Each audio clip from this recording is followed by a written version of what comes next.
Engaging in dual relationships is risky business for counselors. Let's talk about some of the boundaries you shouldn't cross.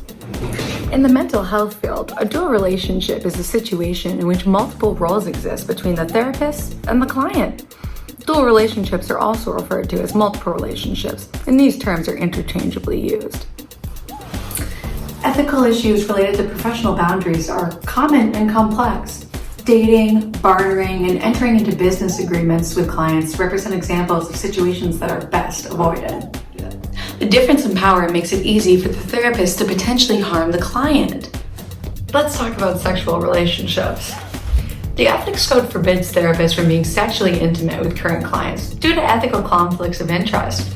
Likewise, therapists should not take on clients that they've had previous relationships with. The A.S.A. code does allow therapists to pursue romantic relationships with former clients as long as they've been apart for 5 years. Yet, even this relationship is highly discouraged. Therapists who have sex with clients can face severe consequences. They may be sanctioned by licensing boards, their professional reputation may be ruined, and they may no longer get clients or referrals.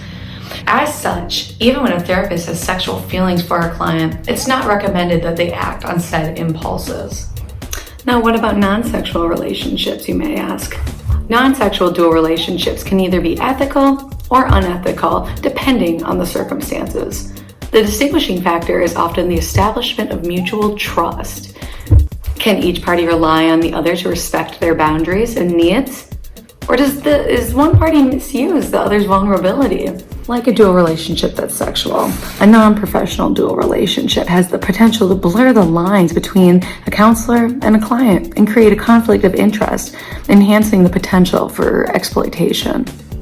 Other examples of dual relationship is when the client is a student, a family member, a friend, a business associate, or an employee of the therapist. In some cases, the dual nature of the relationship may be beneficial from a clinical standpoint.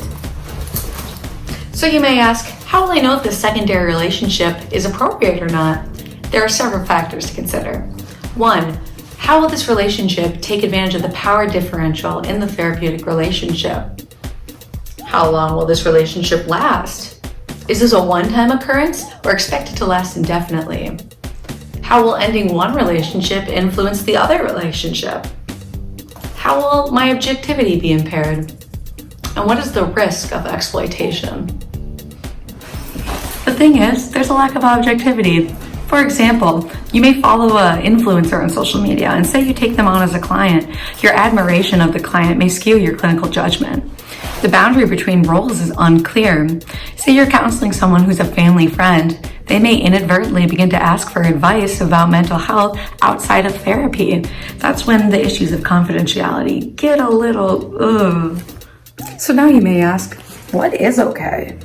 Hugging your therapist, totally okay, as long as it's in a non-sexual way and both parties have consented to it. Giving gifts.